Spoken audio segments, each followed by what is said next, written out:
Lundi 27 avril, bienvenue à tous à la une de ce 20h. Les réponses sanitaires et économiques au coronavirus au cœur d'un sommet extraordinaire de l'Union économique et monétaire ouest-africaine ce lundi. Des échanges entre chefs d'État par visioconférence, présidés par Alassane Ouattara, le président ivoirien. 14 nouveaux cas sur 289 tests effectués en Côte d'Ivoire ce 27 avril, portant à 1164 le nombre de cas confirmés, dont 499 guéris et 14 décès, selon le dernier bilan du ministère de la Santé et de l'Hygiène publique. L'armée ivoirienne travaille au quotidien à contenir cette pandémie qui continue de faire des victimes en Côte d'Ivoire. Entre autres actions, la confection de masques de protection dans les ateliers de couture des armées. Le ministre Ahmed Bakayoko s'y est rendu ce lundi pour encourager ces hommes. Et puis, dans ce contexte où le besoin ne fait que s'accroître dans le monde, la Chine annonce la saisie de 89 millions de masques défectueux, en plus de 400 000 pièces d'équipement de protection, également confisquées par les autorités chinoises depuis le début de la pandémie. Bonsoir à tous, merci de vous informer sur RTI 1. L'information réelle et juste contribue à faire reculer le Covid-19 et nous vous la donnons au quotidien. Bienvenue.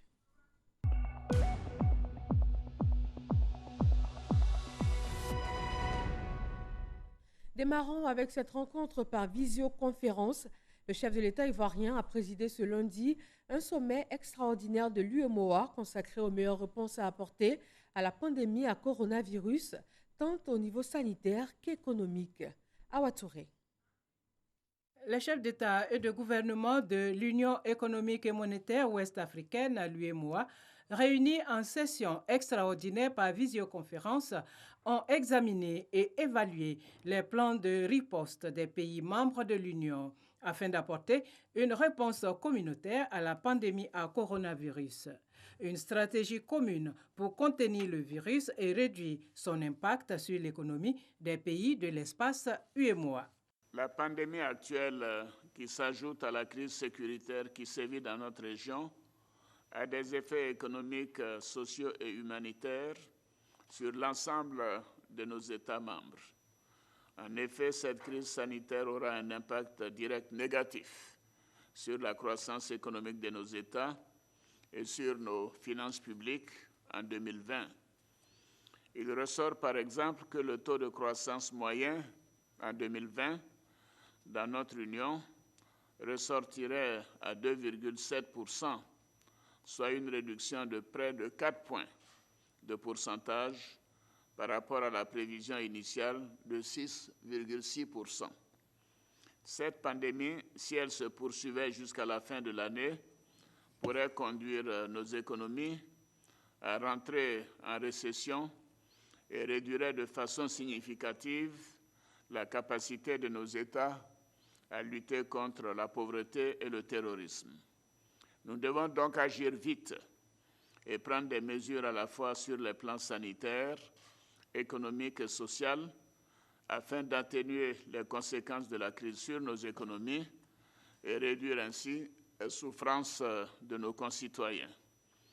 Le présent sommet nous donne l'opportunité de partager nos expériences dans la gestion du Covid-19 et de rechercher ensemble les moyens de faire face à cette pandémie. Mais d'ores et déjà, je voudrais, messieurs les chefs d'État et de gouvernement, vous rendre hommage pour les mesures urgentes et les plans de riposte évalués aujourd'hui à environ 5 285 milliards de francs CFA que vous avez adoptés. Elles permettront de limiter les impacts du Covid-19 sur les populations, l'emploi et le secteur productif et de promouvoir les initiatives prises pour éviter l'affaissement des entreprises et le redémarrage rapide des activités économiques post-crise. En ce qui concerne la Côte d'Ivoire, nous avons adopté 2 plans. Il s'agit en premier lieu du plan national de riposte contre le Covid-19 d'un montant de 95 milliards 880 millions de francs CFA annoncé le lundi 16 mars pour apporter une réponse sanitaire adéquate et accroître les capacités d'accueil des malades à travers tout le pays. Et ensuite, le lundi 23 mars, un plan de soutien économique, social et humanitaire de 1 700 milliards de francs CFA, soit environ 5% du PIB, destiné à soutenir le secteur privé, le secteur informel et l'aide aux couches sociales les plus vulnérables. Le président de la République a par ailleurs salué les institutions régionales pour les mesures prises en vue de donner une bouffée d'oxygène au pays à travers notamment l'injection de liquidités dans les économies avec les bons Covid-19. Le prochain sommet de l'UEMOA est prévu pour se tenir en juillet 2020 à Yamoussoukro. Le Sénat de Côte d'Ivoire s'est réuni ce lundi pour l'adoption de son ordre du jour des travaux pour la période du 27 avril au 21 juin 2020. En plus des activités parlementaires de cette première période, 4 séances d'information, toutes en rapport avec la situation de crise sanitaire liée au Covid-19 vont se tenir. En effet, le Sénat va recevoir successivement le ministre de l'Économie et des Finances, le ministre de l'Administration du Territoire et de la Décentralisation, le ministre de la Sécurité et de la Protection civile et le ministre de la Promotion de la Jeunesse et de l'Emploi des Jeunes. Ces séances d'information seront l'occasion pour les sénateurs de faire des propositions pour la lutte contre la pandémie du Covid-19. Notons que ce sont 24 projets de loi qui vont être examinés par les sénateurs au cours de ces travaux. En dépit du plan de riposte mis en œuvre depuis le début de la pandémie, la Côte d'Ivoire continue d'enregistrer des nouveaux cas de maladie à coronavirus. 14 aujourd'hui, portant à 1164 le nombre de cas confirmés. Mais l'espoir reste permis avec 31 nouveaux guéris, portant à 499 le nombre total de guérisons et 0 décès enregistrés ce jour. Le point du ministre de la Santé et de l'Hygiène publique. Point de la situation du Covid-19 au 27 avril 2020. Le ministère de la Santé et de l'Hygiène publique a enregistré ce jour lundi 27 avril 2020 14 nouveaux cas de Covid-19 sur 289 échantillons prélevés, 31 guéris et 0 décès. À ce jour, la Côte d'Ivoire compte donc 1164 cas confirmés, dont 499 personnes guéries et 14 décès. Le nombre total d'échantillons prélevés et testés à la date du 27 avril 2020 est de 8 581. Depuis le 29 mars, le Conseil national de sécurité a pris la décision d'isoler le Grand Abidjan afin de circonscrire la pandémie à Abidjan. Aussi, du 1er avril au 27 avril 2020, nous avons enregistré 965 nouveaux cas confirmés dans notre pays. Ces 965 cas se répartissent comme suit. 98%, soit 943 pour le Grand Abidjan, et 2%, soit 22 cas positifs pour le reste du pays. Dans le Grand Abidjan, les districts sanitaires de Cocody, Bingerville et de Makori-Trècheville sont toujours les plus touchés, avec respectivement 40% et 33%. Tous les districts sanitaires ont notifié des cas positifs, de même qu'à Niama et Grand Bassam. Les deux districts de Yopougon, Est et Ouest Songon, représentent 10% des cas confirmés. C'est le lieu d'inviter les populations au strict respect de la mesure d'isolement du Grand Abidjan. J'exhorte les populations à continuer de fréquenter nos établissements sanitaires car les services de santé sont disponibles, ouverts avec leur dispositif habituel d'offre de soins et continuent de recevoir les personnes ayant besoin de leurs services.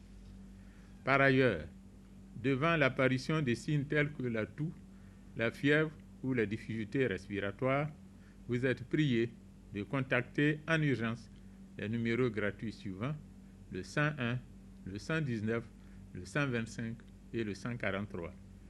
Le gouvernement, à travers le ministère de la Santé et de l'Hygiène publique, remercie et félicite tous les acteurs de la santé pour leur engagement et leur dévouement dans la lutte contre la pandémie.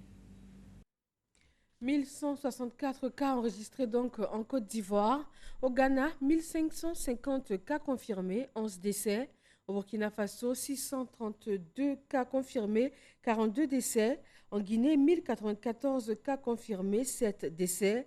Au Mali, 996 cas, 23 décès. Au Sénégal, 736 cas, 9 décès. Et au Bénin, 64 cas confirmés avec 1 décès. Au moins 31 000 cas confirmés sur le continent africain avec au moins 1300 décès en tout. Et dans le monde entier, au moins 3 012 000 cas confirmés avec au moins 208 000 décès. Le point presse de ce jour s'est tenu dans la commune de Treichville. Le maire Albert Amicha a exposé les actions entreprises par sa cité pour contenir la propagation du Covid-19. Et en qualité de ministre de la ville, il a présenté les initiatives pour permettre aux villes ivoiriennes d'être plus résilientes à cette pandémie. Mama Traoré. 93% des malades à Abidjan et 7% à l'intérieur du pays. Avec un tel taux de propagation, la pandémie du Covid-19 affecte la plupart des villes ivoiriennes. Puis, elle freine pour l'heure la mise en œuvre de la politique nationale de la ville adoptée en février dernier par le gouvernement. Albert François Amichia, ministre de la Ville, se projette déjà dans l'après-Covid-19. Le ministère de la Ville travaille, quant à lui, à proposer des solutions à même de garantir la résilience des villes et des territoires ivoiriens dans la perspective de la sortie de crise, et a décidé de mettre en priorité des initiatives adossées à la matrice d'action de la politique nationale de la ville. Les principales actions identifiées visent d'une façon générale la mise à niveau des équipements et infrastructures urbaines de villes secondaires et intermédiaires. Car pour faire face à des chocs de tous ordres, toutes les villes doivent disposer de plateaux et de moyens d'intervention idoines. Comme à Treichville par exemple, où la mairie a dégagé 100 millions de francs CFA pour lutter contre cette pandémie. Dans cette commune, où résident 160 000 habitants et affluent en moyenne 2 millions de personnes par jour, le risque de propagation a emmené le conseil municipal dirigé par François Albert Amichia à mener plusieurs actions.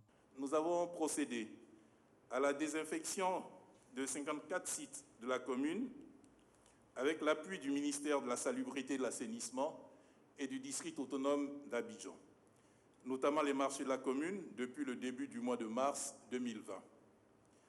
Grâce au ministère de la Famille et au groupe PFO, le conseil municipal a pu distribuer en premières actions des kits barrières et des vivres et non-vivres à l'ensemble des établissements sanitaires de la commune et à 25 familles par quartier dans chacun des 45 quartiers de la commune. 40 000 cache-nez ont été également distribués aux transporteurs, aux commerçants des différents marchés de Treichville et aux agents des services publics et parapublics de la commune. La grande particularité de cette initiative a été que ces cache-nez ont été confectionnés et offerts par les couturiers et tailleurs de la commune. Avec plus de 1100 cas confirmés, la Côte d'Ivoire n'a pas encore atteint le pic de la propagation selon le ministère de la Santé. Cependant, le plan de riposte contrôle pour l'heure l'évolution de la maladie. À ce jour, le dispositif actuel n'est pas encore dépassé et nous ne le souhaitons pas. Aussi, par anticipation et avec le renforcement du dispositif actuel, le gouvernement se prépare-t-il à accueillir au mieux le flot éventuel de cas liés au Covid qui pourrait survenir vu l'évolution de la pandémie chez nous.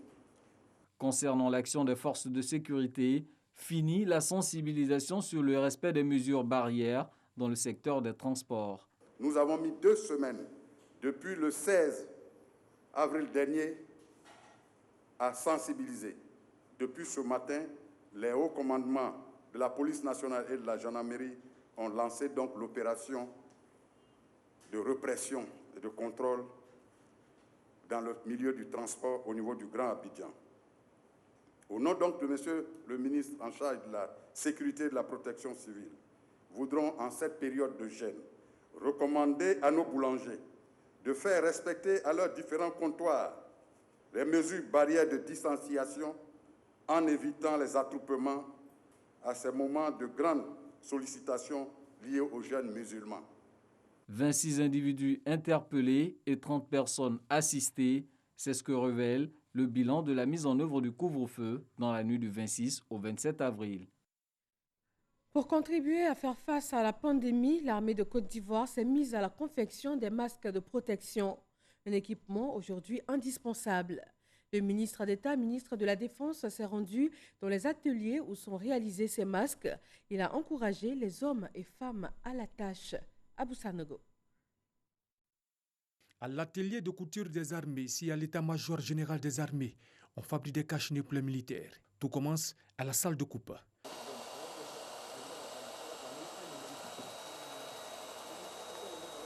Puis, la salle de production, chargée de donner forme à la matière. Ici, on fabrique 1000 masques le jour.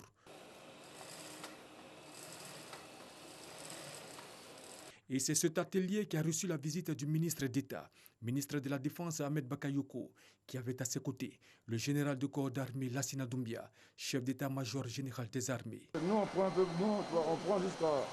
Est-ce qu'on ne peut pas avoir cette taille-là?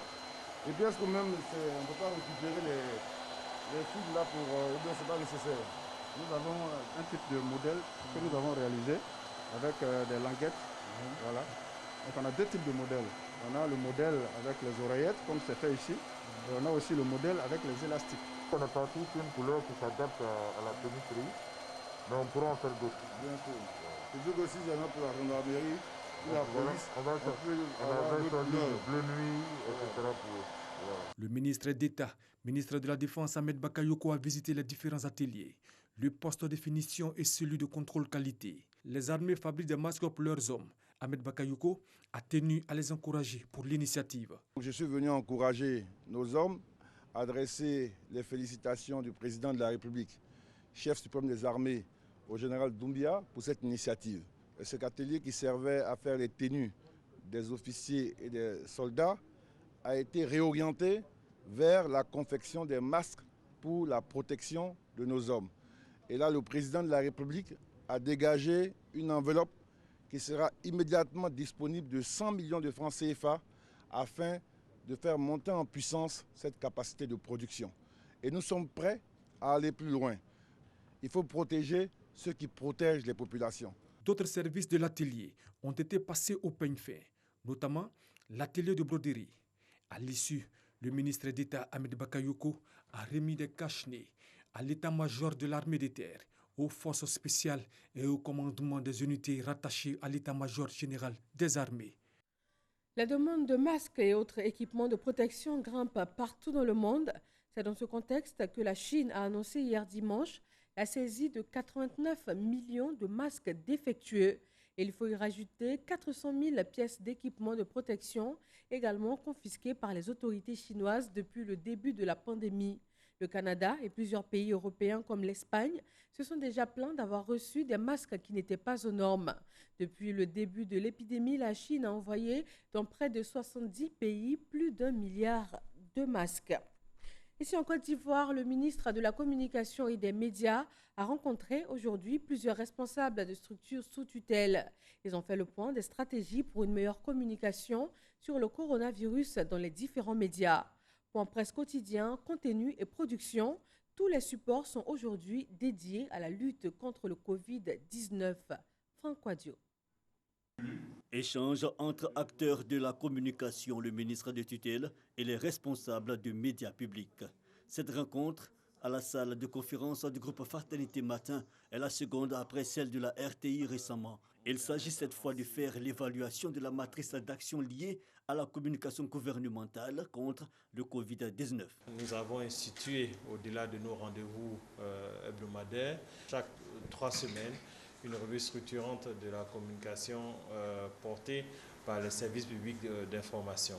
Et ceci pour pouvoir les aider à informer au mieux avec une petite touche particulière qui permettrait d'aller au-delà pour que la population comprenne la dangerosité de cette maladie. Fosséni Dambélé, directeur général de la radio-télévision ivoirienne, Venance Conan, Fraternité Matin, et Oumou Sanabari, agence ivoirienne de presse AIP, expose et réaffirme leur engagement à offrir un contenu axé sur la sensibilisation contre le coronavirus. Avec le ministre Assili Touré donc, analyse de contenu, préoccupations et propositions via visioconférence de responsables éditoriaux, de communicants et d'autorités décentralisées. Pour faciliter la synergie des initiatives communes, il a annoncé la mise en place du comité d'experts multisectoriels. Vous avez les PME qui s'interrogent, vous avez les ménages fragiles, vous avez des problèmes de sécurité qui se posent aux uns aux autres. En réalité, la crise a un impact transversal. Et donc tous ces différents acteurs bien considérés ont décidé de nous faire porter leurs différentes expertises, ceci dans le cadre d'un comité d'experts pour pouvoir apporter leurs réponses par rapport à l'impact vécu de la crise du coronavirus en Côte d'Ivoire. Une communication gouvernementale plus accrue, le ministre de la Communication salue les efforts fournis. Tous les médias d'initiative institutionnelle sont déjà à la tâche et de fort belle manière. Pour nous, c'est d'aller un peu plus loin pour que les populations les plus récalcitrantes à l'information puissent comprendre la dangerosité de cette maladie. Aller au plus près des préoccupations, et cela par les campagnes publicitaires telles l'affichage, les points presse réguliers, la dynamisation des centres d'appel. En somme, une action continue du gouvernement. C'est pour l'essentiel les acquis liés à l'action gouvernementale de communication contre la menace que représente le coronavirus. Les écoles ivoiriennes seront-elles de nouveau ouvertes le 18 mai prochain? Cette fausse information, maintes fois relayée et partagée sur les réseaux sociaux ces derniers jours, ne tire nulle part sa source, tout comme de nombreux autres en pleine crise du Covid-19. L'équipe de RTI Info nous donne les détails dans Vrai ou Faux, commenté par Salimatou Dia.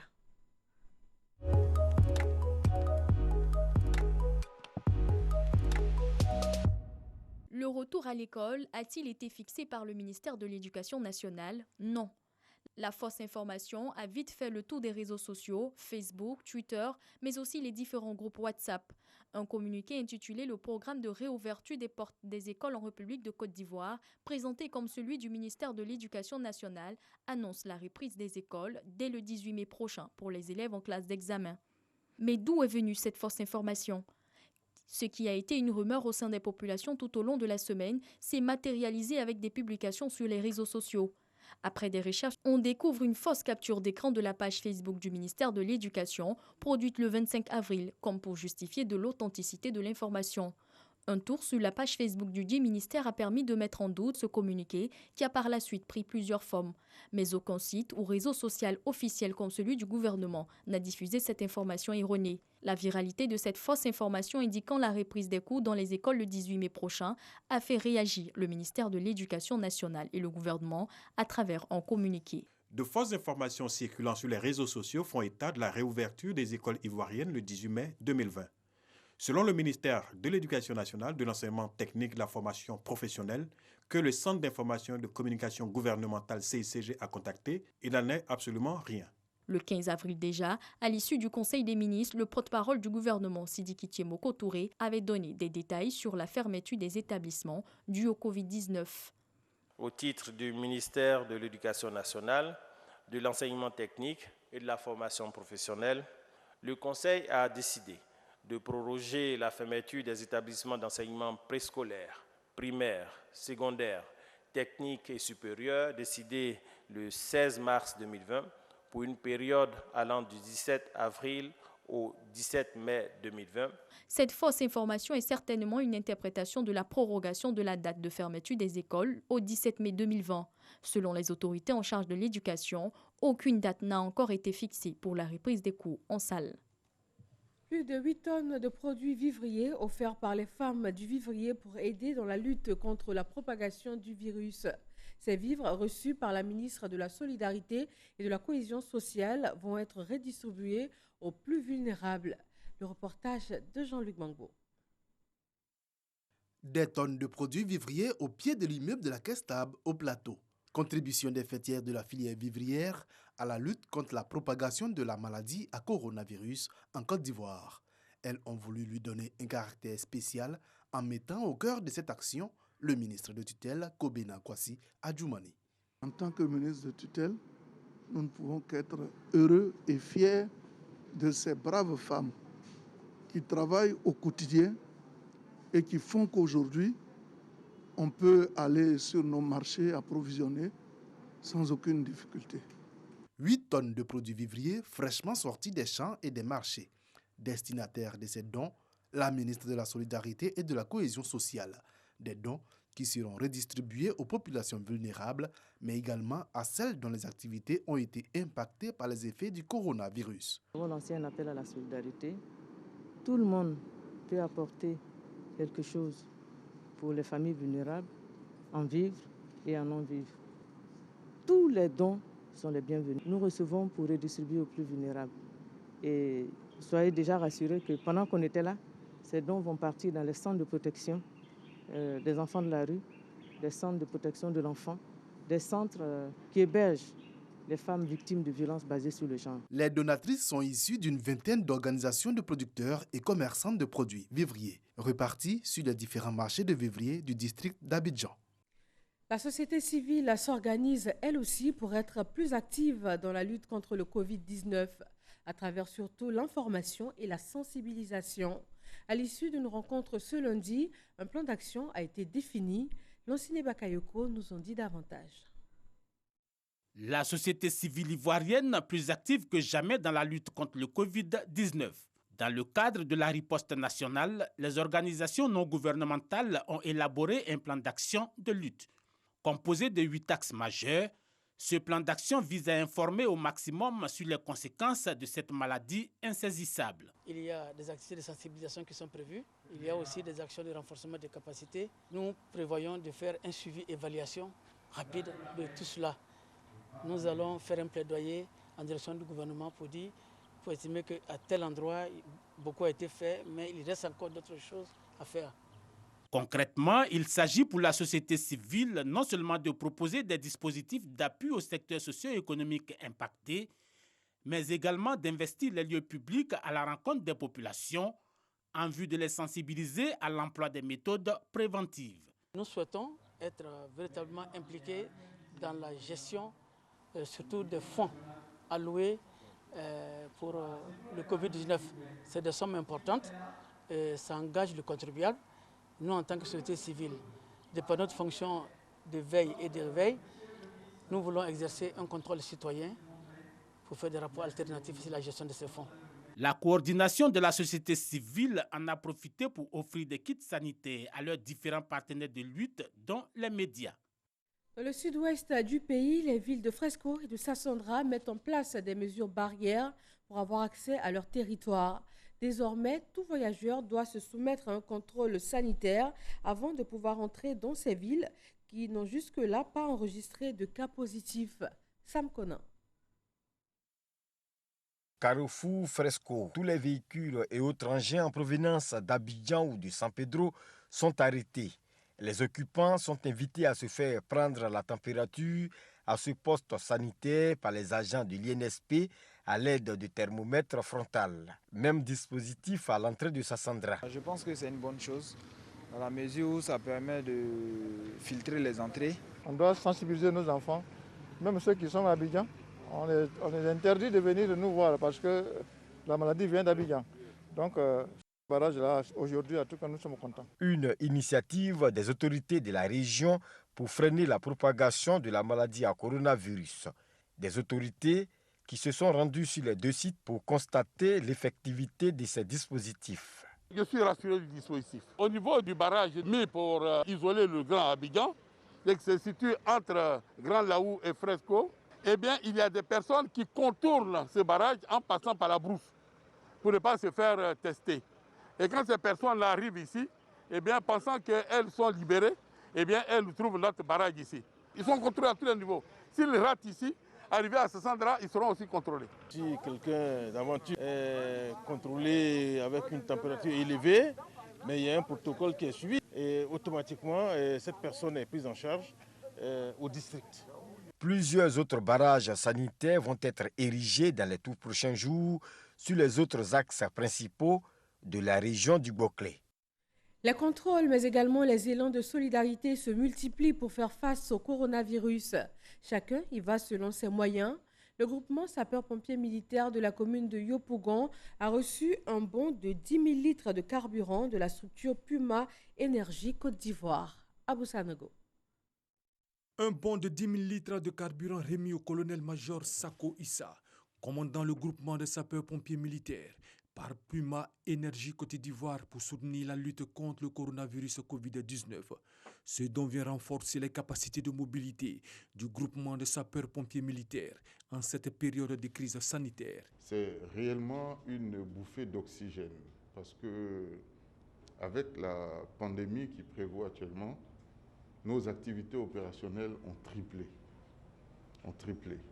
Ce dont vient nous soulager et nous permettre d'avoir de la souplesse dans nos missions.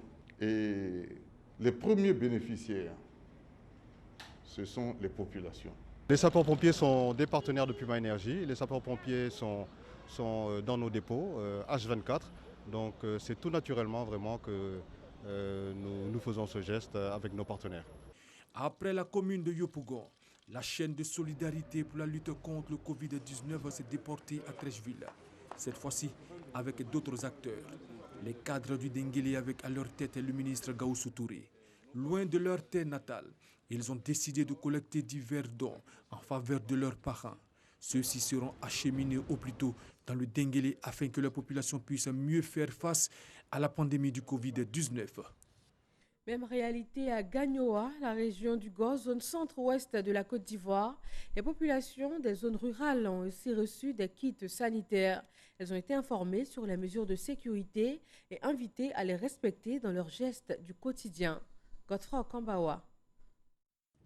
C'est dans un élan de solidarité que les filles et fils du département de Gagnoa, à leur tête Roger Nyebéi, ont décidé d'apporter leur soutien aux populations, particulièrement celles des zones rurales, dans la lutte contre le coronavirus. Un don composé de barriques à robinet, de cartons de savon et de gel hydroalcoolique ainsi que des masques de protection afin d'éviter la propagation du Covid-19.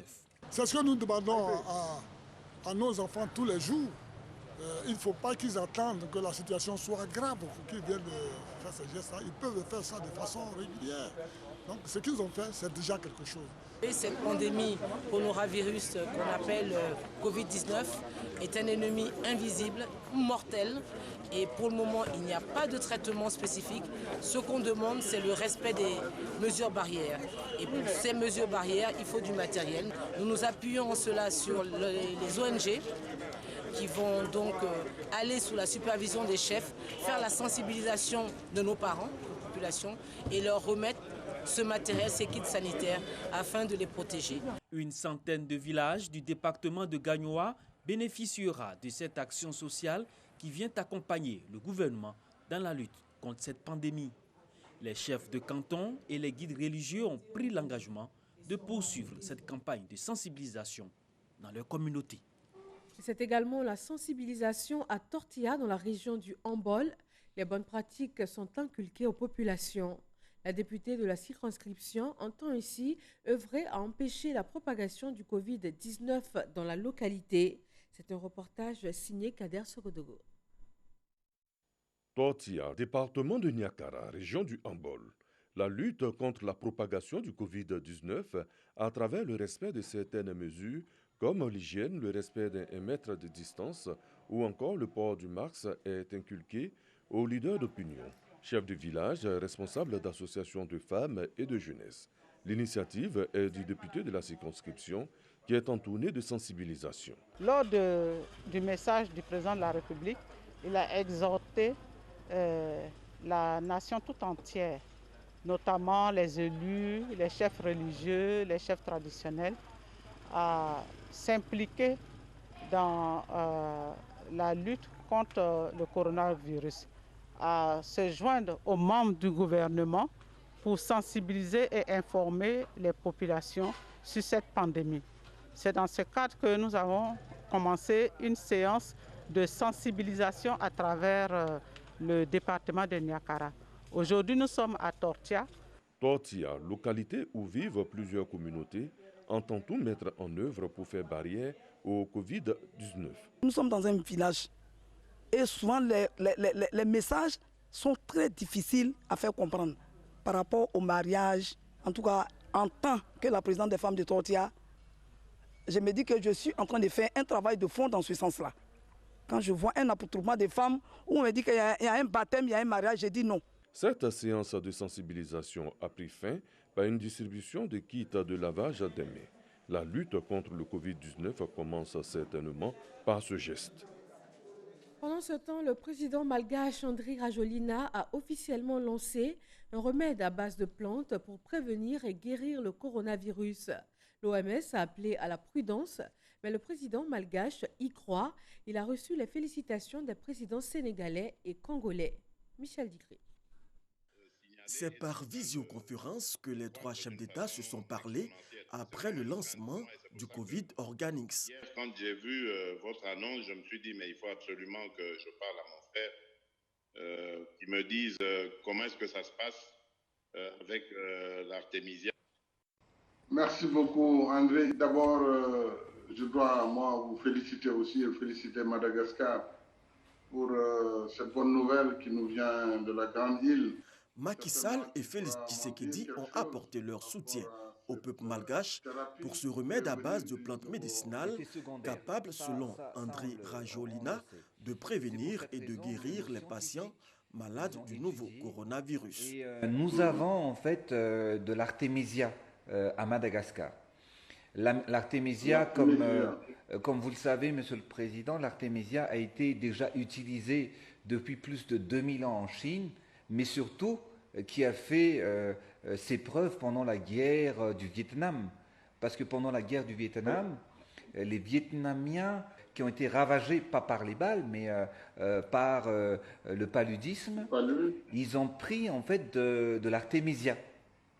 Et ils ont pu se protéger. Et ce qui s'est passé, c'est que plusieurs Américains étaient tombés, pas par balle, mais par le paludisme. Et aujourd'hui, nous avons plus de 1000 tonnes d'artémisia et aussi la meilleure qualité en fait au monde. Nous avons fait sortir ce produit qui a été bien élaboré, qui a été bien étudié à travers notre institut malagasy de recherche appliquée qui a été créé depuis 1957. Et le président Macky Sall de passer une commande. Il me faut trouver un petit moyen, ne serait-ce que d'avoir quelques échantillons pour les mettre au niveau du service des maladies infectieuses où ils font le traitement déjà. Et puis aussi, nous serons disposés à acquérir selon les modalités qui seront mises en œuvre par Madagascar.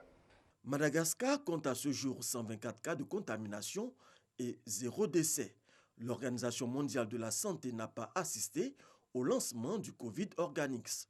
L'OMS a par ailleurs rappelé qu'il n'existait pour l'heure aucune preuve que les composantes de cette tisane peuvent prévenir ou guérir la maladie. Au Royaume-Uni, aucun remède miracle pour l'heure, mais la courbe de l'épidémie de coronavirus commence tout de même à s'inverser.